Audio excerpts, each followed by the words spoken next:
नमस्कार किसान भाइयों, आप सभी का यहाँ पे अच्छी प्रकार से आपको जानकारी मिली और हम तो यही आशा करते हैं कृषि विभाग की तरफ से आप सभी से कि आपने जो भी उन्नत खेती के जो तरीके हैं, हाईटेक जो एग्रीकल्चर है, उन्नत जो पशुपालन है, उसको आप अपने गांव में जाएं तो आप सभी के साथ शेयर करें और सभी के साथ उनको फॉलो करें और साथ ही में अपने जीवन में उनको उतारें, जिससे कि ये एक सिस्टम होता है कि जो आप पुराने दौर से जो खेती करते हो या पशुपालन करते हो तो उसमें जो उनका जो फिक्स जो आय थी वो बनी रहती थी और उसी को आप डेली हर समय उसी को करते हो। तो इसलिए आप अपने पशुपालन को भी अपडेट करें, साथ ही में जो कृषि है उसको भी अपडेट करें। कृषि में नई तकनीकी अपनाएं, उन्नत खेती के जो सिस्टम है उनको अपनाएं। आप सभी उन्नत खेती का मतलब है कि जैसे जो बागवानी है हाईटेक एग्रीकल्चर में, जैसे ग्रीन हाउस है, पॉली हाउस है, मल्चिंग है, इन सभी को अगर आप अपनी खेती में ऐड करोगे तो आपको एक अच्छा रिजल्ट देखने को मिलेगा। साथ ही में जो अपना जो कृषि का जो कार्य होता है उसके साथ अगर आप पशुपालन का कार्य करोगे, साथ ही में जो हॉर्टिकल्चर है जिसके अंदर बागवानी का जो सिस्टम होता है, जैसे ग्रीन हाउस है, पॉली हाउस है, सब बागवानी के अंदर आते हैं, हॉर्टिकल्चर के अंदर। इन सभी का अगर आप अपनी कृषि के साथ जो एक्सटेंशन का जो कार्य है उसके साथ अगर करोगे तो कभी कभी जो प्राकृतिक जो आपदाएं होती हैं उसमें कभी अपना जो कृषि का जो जैसे गेहूं होता है, बाजरा होता है, अगर हमको उसमें नुकसान देखने को मिलता है तो हमको जैसे हमारा जो पशुपालन है अगर उसको आप अच्छी तरीके से कर रहे हो तो आपको एक बहुत शानदार रिजल्ट मिलता है, अच्छी आपकी आमदनी साथ में बनी रहती है, आर्थिक स्थिति कभी आपकी खराब नहीं होती। साथ ही में अगर आप हॉर्टिकल्चर का कार्य करते हो तो कभी आपको जो आपके गेहूं बाजरे ने अच्छा मूल्य दे दिया तो कभी आपको हॉर्टिकल्चर क्रॉप्स ने अच्छा मूल्य दे दिया, जैसे अमरूद के बाग होते हैं, अनार के बाग होते हैं, आम के बाग होते हैं। अभी हमारा जो कृषि विभाग है आपको सब्सिडी भी दे रहा है, 75% देता है। अगर आपके 40,000 रुपए का खर्चा आता है तो आपको 30,000 रुपए का हमारा कृषि विभाग आपको अनुदान के रूप में किसान भाइयों को देता है। उसको वापस से आपको कभी जमा नहीं करवाना होता, वो आपका एक अनुदान होता है जिससे कि आपको सहायता मिल सके और आप उस कार्य को अच्छी प्रकार से कर सके। साथ ही में पौधे ऐसा होता है कि जो कृषि विभाग से अगर आप फॉर्म भर के अगर बागवानी का काम करना चाहते हो तो फॉर्म पहले आपको जो हमारा जो हॉर्टिकल्चर डिपार्टमेंट है उसमें जमा करवाना है। आपकी स्वीकृति निकलने के बाद में हमारा जो हॉर्टिकल्चर से संबंधित जो रजिस्टर्ड जो फर्म है, जैसे राजकीय नर्सरियां होती हैं, ऑथोराइज जो भी नर्सरी है, उन केवीके है, उन आप सभी से जैसे कोई जैसे सिट्रिस अनुसंधान केंद्र होता है, जैसे आम का होता है, वहां से आप परचेज कर सकते हो। जैसे आम है, अमरूद है, नींबू है, आंवला है, अपने करौली जिले के अंदर इन सभी पे आपको अनुदान मिलता है। और साथ ही में अगर आप हॉर्टिकल्चर का भी कार्य कर रहे हो, पशुपालन का भी कार्य कर रहे हो, एक्सटेंशन में कृषि का भी कार्य कर रहे हो बढ़िया तरीके से, तो हमारी जो सरकार की जो योजना है, जैसे अभी वर्मी कंपोस्ट इकाई की जो बड़ी योजना आई थी जिसके अंदर किसानों को 50,000 रुपए मिला था, शायद आपने किसी ने लिया होगा, उसमें आपने फॉर्म भरा था किसी ने? तो अब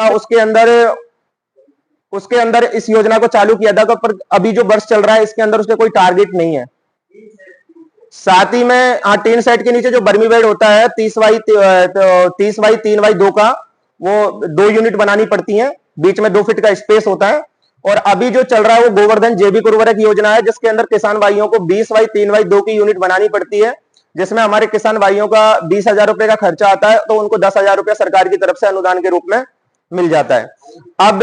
गोवर्धन जो वर्मी कंपोस्ट इकाई है उसका ज्यादातर ऐसा सिस्टम होता है कि हमारे किसान भाई क्या होते हैं कि उस पर अनुदान तो ले लेते हैं, साथ ही में उसको बंद कर देते हैं, लेकिन उसको चालू रखना चाहिए क्योंकि अपनी जो किचन गार्डनिंग है, जैसे घर पे जो पौधे होते हैं, सब्जियां आप जो लगाते हो, जैसे लौकी वगैरह है, जो भी है, आपने जो भी घर के लिए सब्जियों के लिए जो खेती कर रखी है नॉर्मल घर पे ही, घर के आसपास,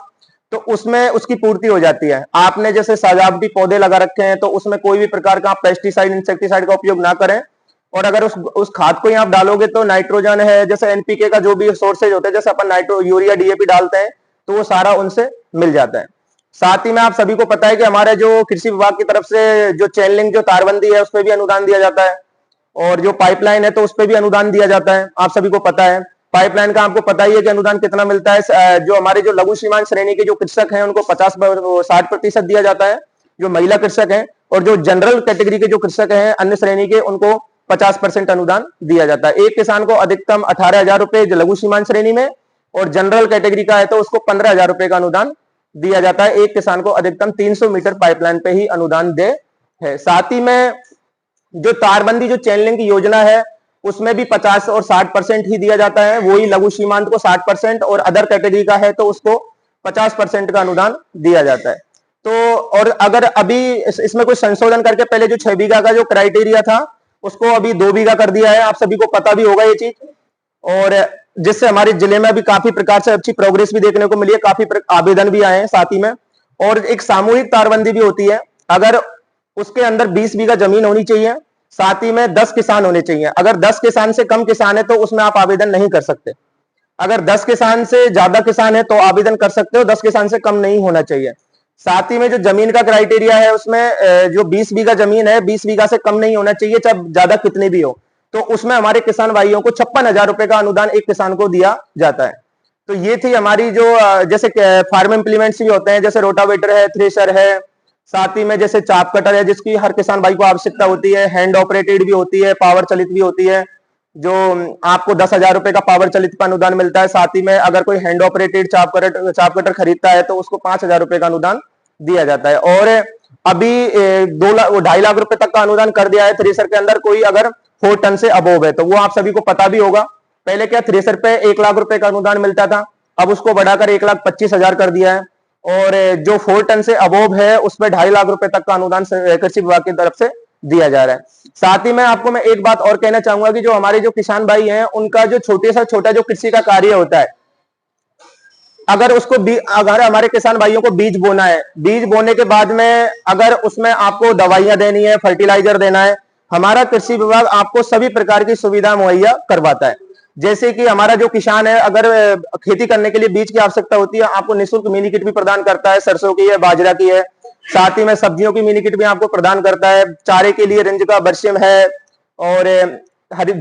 जो अपन जो अपने खेतों में जो अगर अच्छी प्रकार से अगर अपन को जैविक कार्बन पैदा करना है तो आपको ढेंचा की मिनी किट भी उपलब्ध करवाता है। उसको हरी अवस्था में जो अपने खेतों में दवा देते हैं जिससे कि अपनी ये जो खेती है वो बहुत उर्वर हो जाती है। साथ ही में मिनी किट देने के बाद में हमारा जो डिपार्टमेंट है आपको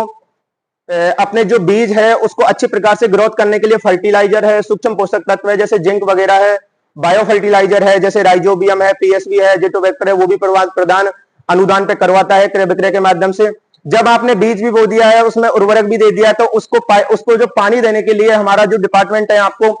जो हर पौधे तक पानी पहुंचाने के लिए पाइपलाइन की भी सुविधा देता है, जिसमें किसान भाई अनुदान पे पाइपलाइन ले सकते हैं।